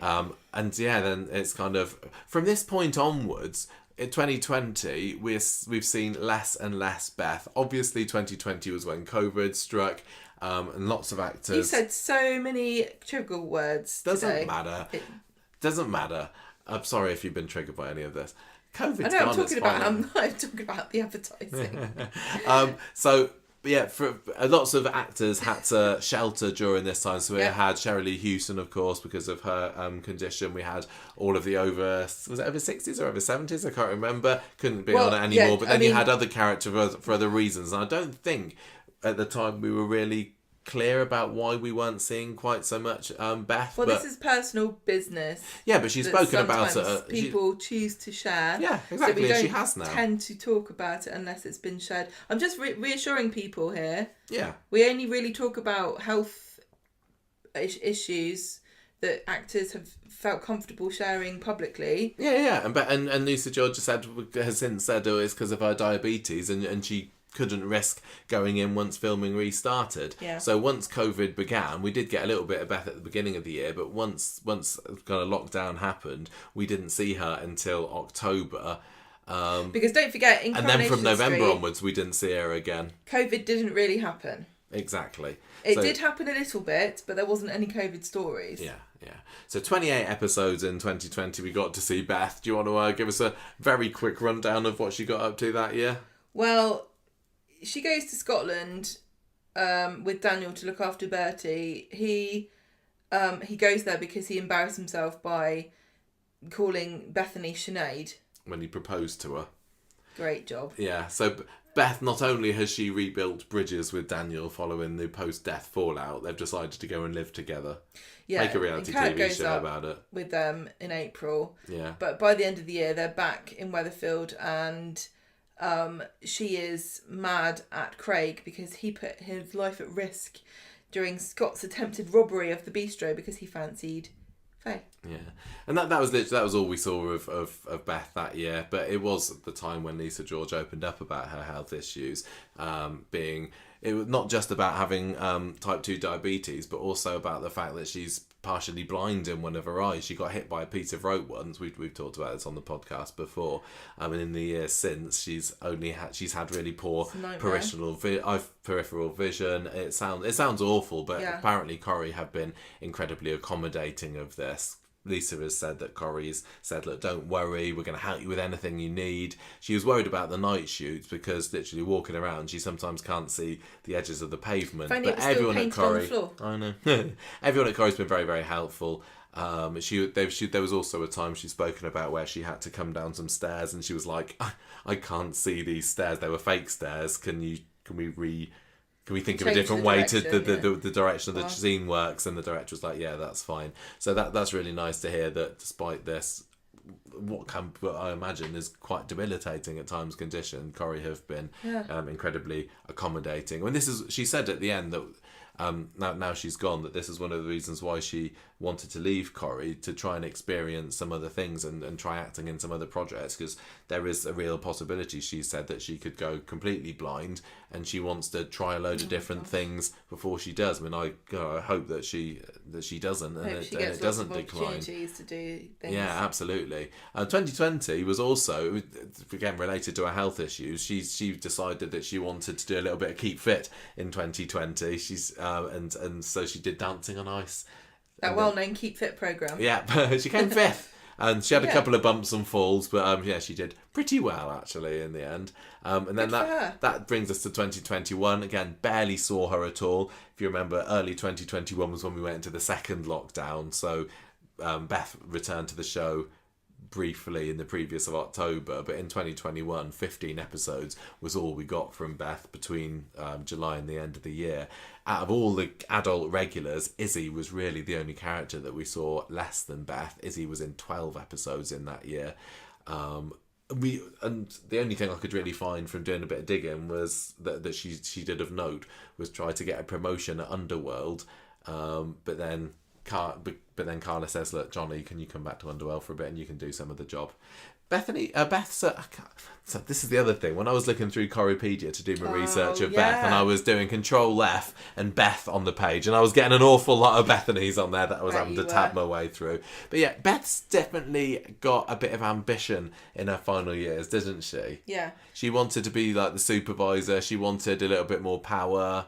Yeah, she believed in herself and she wanted to do more. And I think she's gone on to take Fizz's job in Norfolk, so she obviously had something about her. Yeah. But again, in Underworld, because of Carla and all the nepotism that goes on there, unless you're related or shagging Carla, or you've done the job before, there's not really much opportunity, because there's the supervisor sometimes exists and sometimes doesn't. But it's the same people have been working there for like 20 years now, and you ain't going to get a look in if you're only been there for 10 years. I would be really interested to see how Beth is getting on as supervisor, because throughout all her ambition, she's never really struck me as management material, but I think that it's fair to say that she is a mighty fine sewer. We've seen her make custom outfits. I think that what she did for Rana's wedding dress was testament to that as well. I think I can't remember, but I'm imagining the story for her wedding was that she made her own 80s style outfit. She really was quite the seamstress. But then again, I mean, she's very good at bossing people about, and maybe that's all you need. A manager is about managing people, isn't it? Yeah. It's not necessarily about how good you are at sewing. Yeah. This is what happens though, isn't it? Without getting her back up too much, and I'm not sure how successful Beth is at that. People are good at their job, and then they get promoted, and then they end up at a different job than the one they're good at. 2022, we saw a bit more of Beth. I mean, she was in 64 episodes that year, but she was still only like the 62nd most featured character of the year. So it was a sporadic appearances here and there. Do you want to mention a few of the things that she got up to that year? She's partially a victim. I mean, I know that we said about health struggles, but she's partially a victim of the fact that you couldn't really have any big factory scenes, and it's only like this year that we've started seeing people at sewing few machines. more, yeah. So there were hardly any group scenes, and so because she didn't have her own set for living in, she was kind of beholden to other people as because of, you know, Yeah, there was geography. definitely a lot of unfortunate victim of circumstance Yeah. for poor Beth. But so this is when Craig and Faye are dating, and she gets talking to them about whether or not they want to have a baby, because Faye mistakenly thinks that she might be pregnant. And she's quite happy when she discovers that they're not really looking to start a family yet, and Craig tells her to keep her beak out. I think, you know, that's sage advice for Beth to take on for the rest of her life, Keep your because beak out. she did like a bit of goss, didn't she? Start a podcast about a fictional television show, and you can put your beak in wherever you like. So she's partially responsible for the witch hunt against Nikki, who's now got a job at a TA at the school. She tells everybody that Nikki, ex-sex worker. that she was once a client of Daniel's. No, she wasn't. Daniel was her client. Daniel's a client of hers. Yeah. She pushes Carla to promote Kirk into the made-up position of extra office administrator. That was a weird Because story. he gets a large order. He answers the phone and somehow manages to get a massive order put through. And he seems to have quite a charming phone personality that gets him lots. And this is also when, for some reason, Underworld had a whole marketing department that included Toya and Michael, who now don't work there anymore, or don't seem to. And it's only Sarah and Carla, and Sarah spends half her time flirting on the phone to Damon, and Carla just having breakdowns every now and then. At least they always need seamstresses, don't they? So Beth's okay, or she was okay. Yes. So Faye discovers that she's going through early menopause, and Beth asks Craig quite untactfully whether he's going to dump her, but he vows to stick with her, which was a big mistake. And also, if you thought that sounded like an interesting story, forget it, because Coronation Street doesn't care about that story. They did not do well with that story. They botched it. And again, this is one of these things where you think, that's a really unique and interesting story. Now, if you do it again, it's going to be ruined. But you didn't do it properly the first time. Why would it be ruined if they did? Well, because it's like the bigamy one. Like, here we go again. How many people realistically can we really say are going to go through early menopause in one street before you start testing the water? I don't think that we need to worry about that. I think the ship sailed on that one. Well, Everyone's had everything. I don't think they've had a menopause story. No, I don't think they have.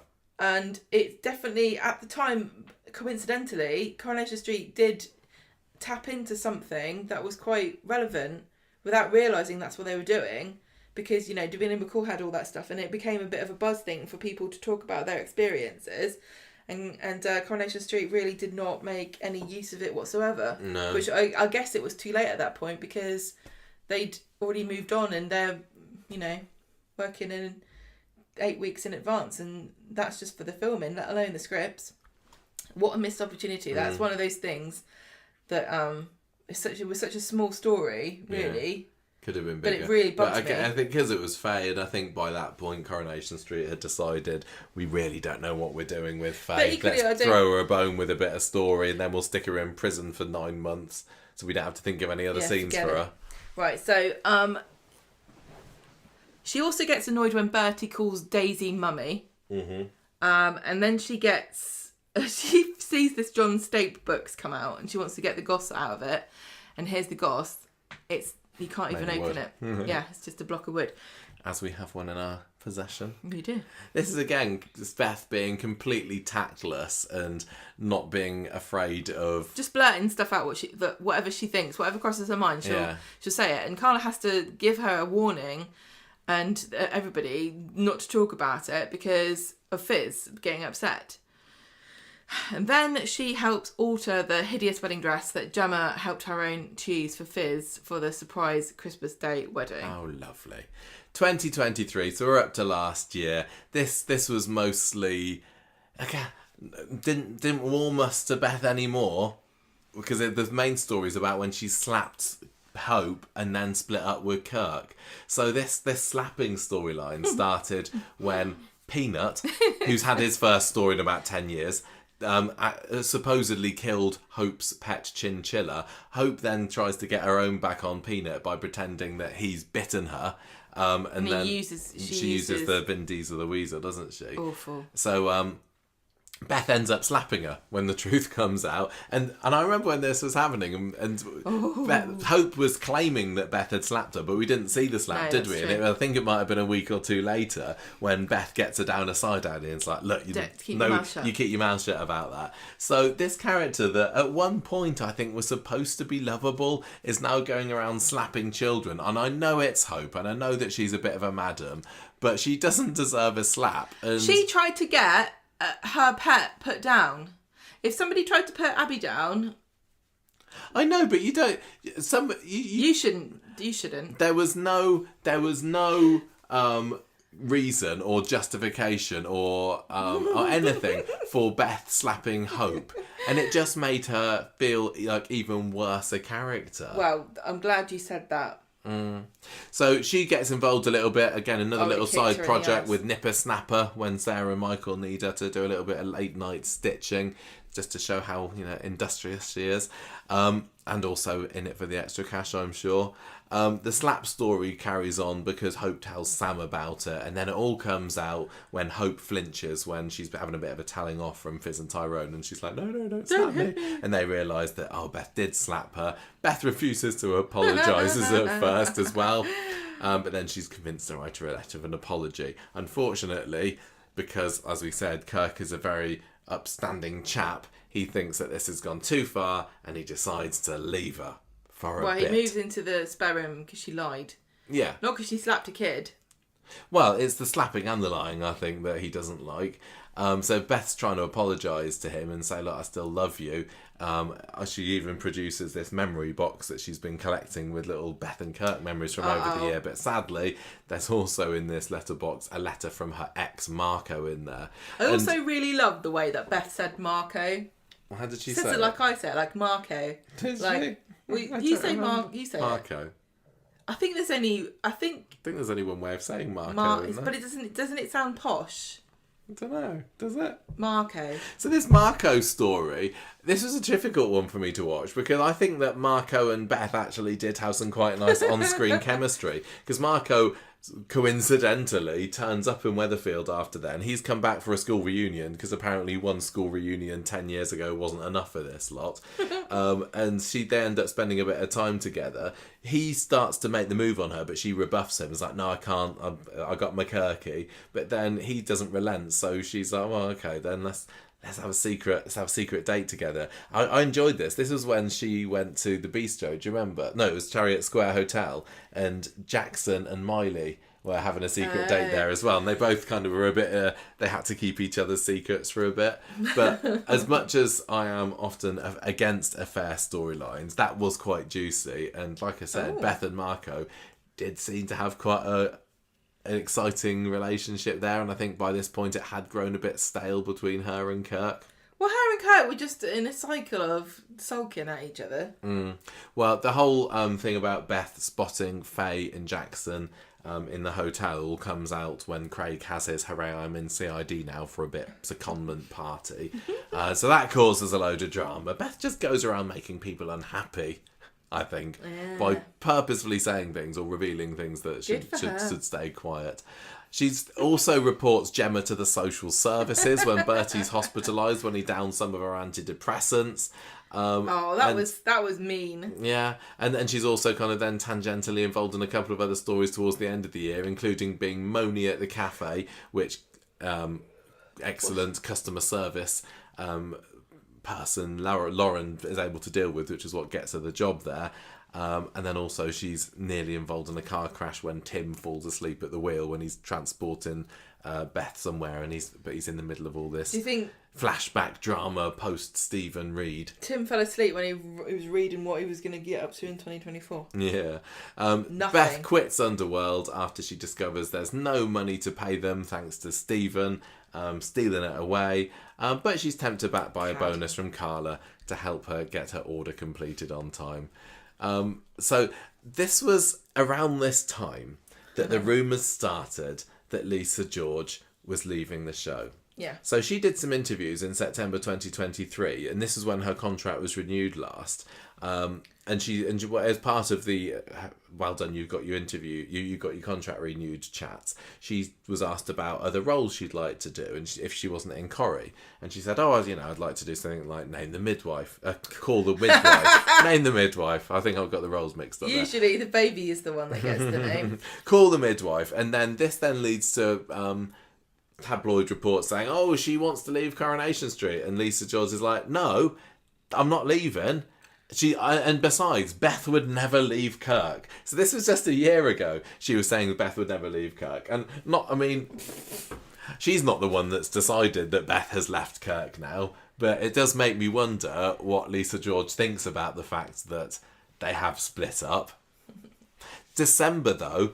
And this was last December. It was in the week between Christmas and New Year that these rumours of Lisa George leaving exploded once again. All these rumours. Who are these rumour people? So in The Sun, a source spoke to them saying, well, Lisa George is leaving in the new year. There's obviously no word from ITV about this, but these sources are adamant that saying like Lisa's been in Corrie for a long time. She's had some great storylines. She's become a fan favourite with her comedy scenes.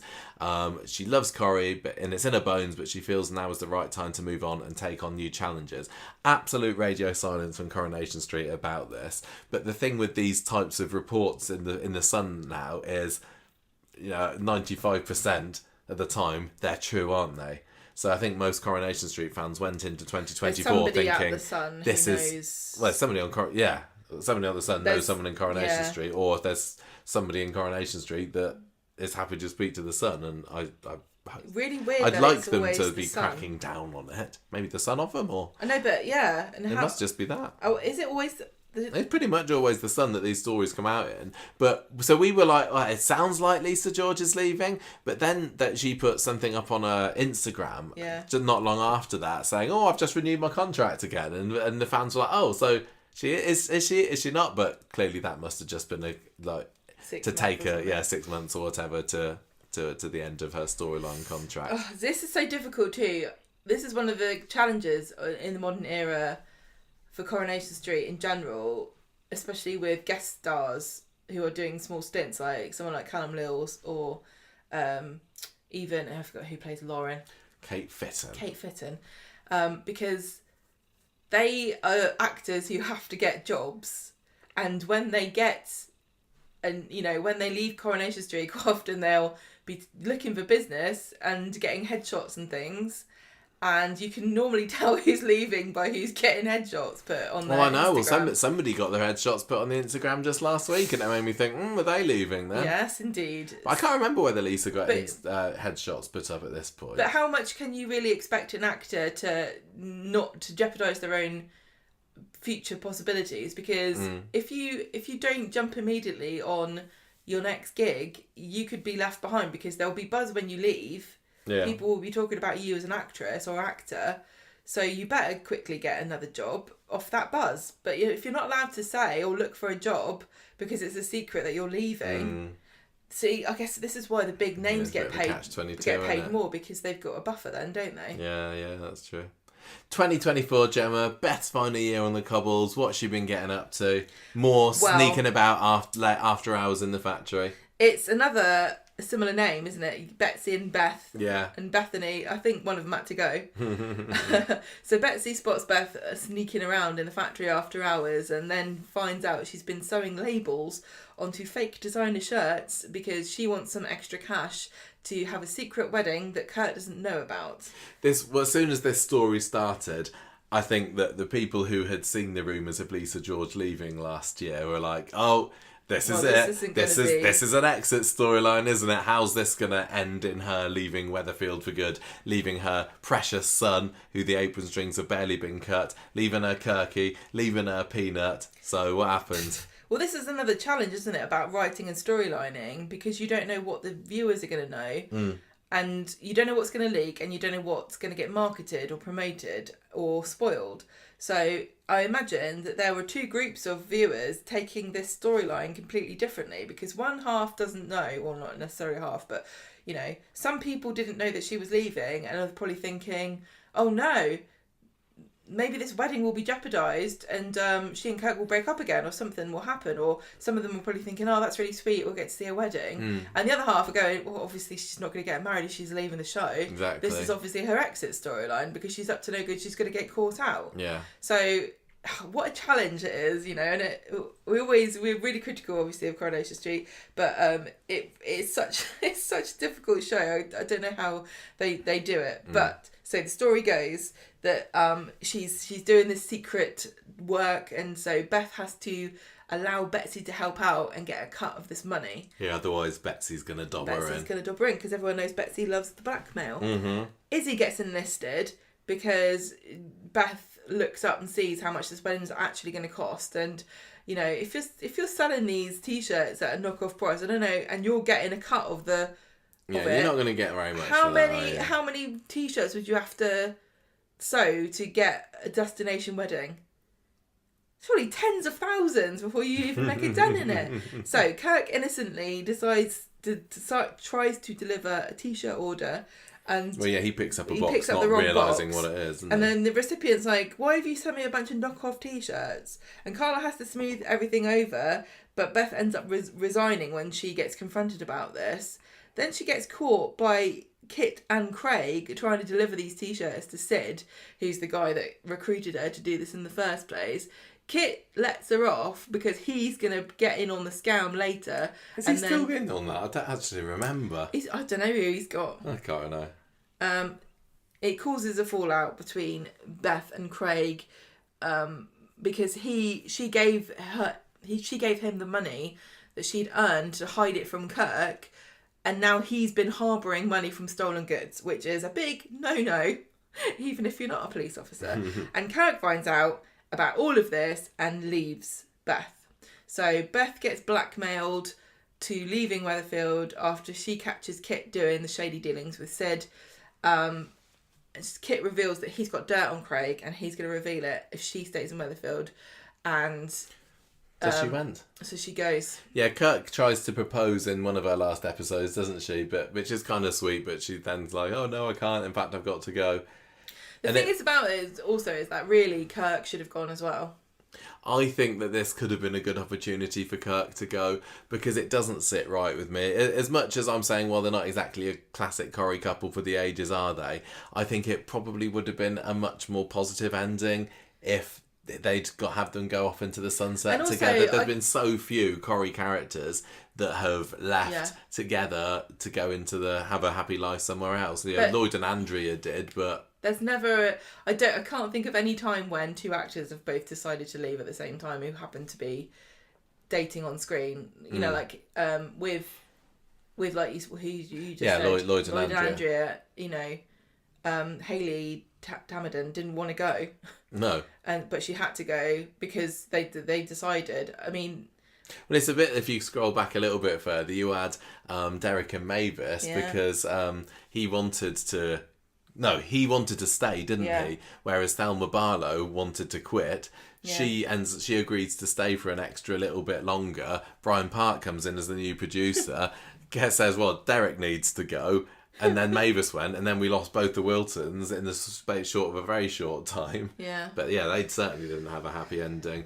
And I think that it would have gone a long way to affecting my feelings on Beth if I'd had that positive ending. If I'd have had a happy ending for them, I'd like, it wasn't so bad, was she? I'm glad she's happy. One of the things about Coronation Street that's sad in the modern era is that almost every relationship seems temporary and disposable.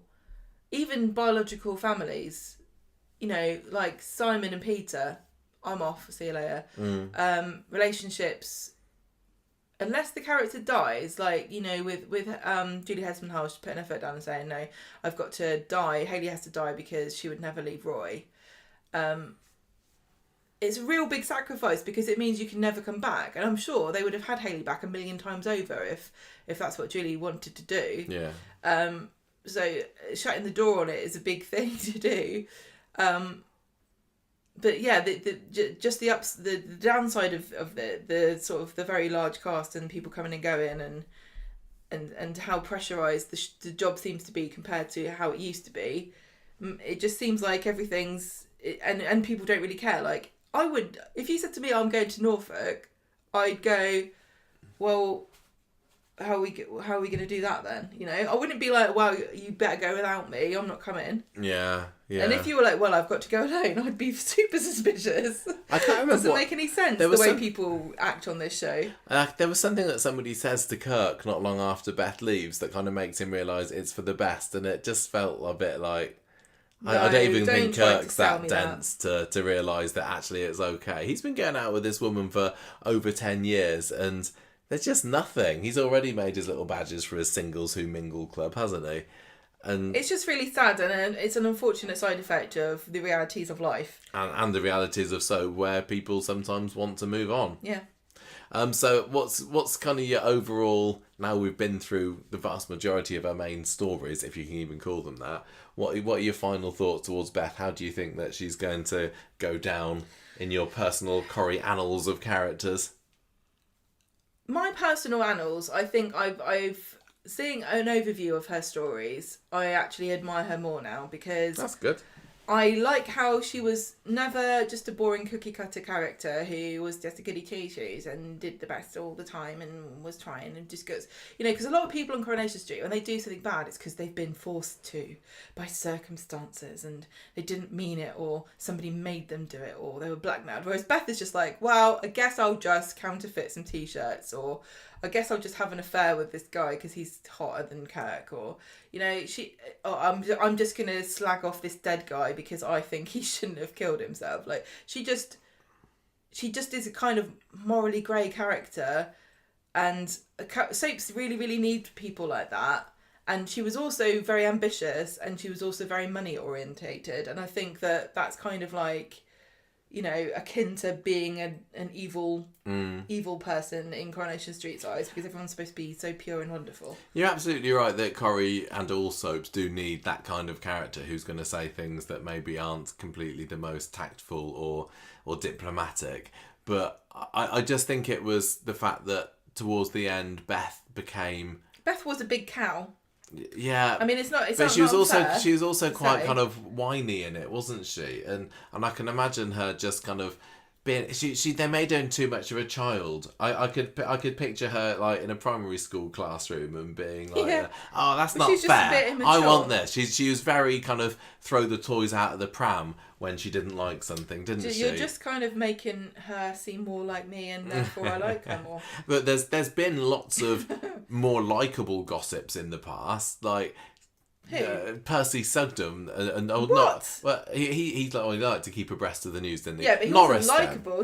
No, these people definitely had their critics. They did, and you weren't supposed. You were supposed to like watching them, but you weren't supposed to necessarily like them. Right. But and I think what you're saying is that you didn't necessarily like watching Beth. At times, I didn't like watching her, but I will kind of still stick with. I really appreciated how her bond with Craig, and that didn't change. I know that they had the odd fallout here and there, but on the whole, she was one of Corrie's better, more loving mums. She did add a spot of colour to the street. I appreciated her get up and her drive and her ambition. But I just admire her for being a cow, and I don't think everyone's always gonna be. It's not fun to watch a bunch of saints go around getting tricked into doing evil deeds. Yeah, I just think that in some ways she was shortchanged a bit by the showrunners. A, by not giving her the big stories, and B, by not necessarily giving her enough nice scenes to balance out the nasty ones. Now, she has, been likened very often to Scylla, and we've done it ourselves. Because just earlier on we were saying this, weren't we? There's definitely a category of Coronation Street characters that she belongs to, and she and Scylla are in the same group. Well, Scylla was more like outrageously awful, and Beth was like, she didn't quite get to that outrageous stage. Well, they're similar in that they both speak their minds, and they were they didn't necessarily make friends with what they had to say, and they also often thought the worst of people. Now, Lisa George is very right in saying that she doesn't really want her Beth to be like Scylla because they are very different. Yeah, I found a quote from And she's 2012 where she says, I admit I do look a bit like her. I've been compared to her in the past, to Wendy Peters, I guess, but I don't When think... I've done other things like Panto. Yeah, but I don't think that Beth is as callous as Scylla Yeah, was. that's right. Scylla didn't care for her kids, but Beth is really soft. She comes across as gobby and harsh, but she's a very different character to Scylla. And also, the difference between Scylla and Beth is that they both say horrible things, but then reactions, Scylla wouldn't care what you thought, but Beth would be hurt if you pointed out that she was being a cow. I guess so. She, Well, I she think cared also what people thought about I think her, and that Scylla was more of a long-term planner and a scammer, and if she wanted to ruin somebody's life or to get money She's out of them, vindictive. she absolutely she would play the long game to try and get out. And whereas Beth, I think she was more just reactive in the moment, and she would say, well, you're a cow or whatever, or make some sarky comment without thinking about it, but she didn't go out of her way purposefully to hurt people, which Scylla certainly did. And I think, what I said earlier was right, that she's a morally grey character, and you couldn't say that about Scylla. Scylla was evil. Yeah, I think so. But equally, there were a lot of times when I was like, really enjoyed watching Scylla. I think there's more scenes where I enjoy watching Scylla than enjoy watching Beth, just because how outrageously campy and bad and often un-PC her character was, which you can't say about Beth. But I think I kind of leave with mixed opinions on her. I'm gonna kind of be honest and say that I don't think that I'm going to be thinking too much about her. I'm not going to be missing her because she didn't have the big story. She had some links to a few characters on the show, but I'm not going to be pining after her or saying, "Oh, when's Beth coming back?" I think she had enough time. And to be honest, after 12 years and she's gone after that, there are certainly other characters on the show that could do with saying we've had their time. So good on her for going. I mean, where I'll miss her is in the scenes that are only just coming back, which are the factory scenes, when you have a bunch of the, people at the sewing, and it's only just started to happen. But those scenes where everyone's having a chat and everyone's got their place, and this is kind of the genius thing about the factory, which is similar to the Rovers, where somehow they collect a group of characters that work really well together, because they balance off of each other. Because you've got Sally being the teacher's pet, you've got Fizz, who's just like the everyday girl, whatever you want to call her, and then you've got Sean, who's like a bit of a saucy gossip, and then you've got Beth, who's like just bitching about everyone and being a cowbag and having to be put in her place by other people. Yeah, and that group works really well together, which is why it's such a sort of sore spot. I still don't think they stand up to some of the great Corrie factory lots of the past. But I think we used to see more factory scenes then, so we got to see them build up those relationships more. And it's the same with the Rovers bar staff, Yeah, absolutely. We want more of that, and we want less of all this nonsense about drugs money and yeah, totally. So there we go, that's Beth. I wish that I could be more positive, but I do wish Lisa the very best of luck, because I think that she is a really cracking actress. I think she's fantastic. I think just that the character lost her way a little bit at the end. Yeah. And she's just a little bit on the too unlikable side, but we will see what the future brings. And that is it for our second and probably final character profile of Beth Sutherland. I would like to be proved wrong and her come back. I still think that she could come back at some point. I don't see why not. I think she's been she's done a really good job with what she's been given. It really feels like doors are left open kind of exit, doesn't it? So we'll just have to wait and see. Guys, tell us what you think of Beth. Send us your feedback. Send us your emails. Comment on this post or on the YouTube video, wherever you're listening to this. Did you enjoy Beth? Did you kind of share sort of similar opinions to us? Or, was she one of your favourite characters, or could you not stand her at all? Anything you want to let us know about Beth, send us some messages. We can always read them out on the podcast. But for now, we're going to stop. So, thank you for listening, everybody. Goodbye. Thank you, Beth. Thank you, Lisa. Thank See you you. again Bye. at some Ta-ra. point. Bye.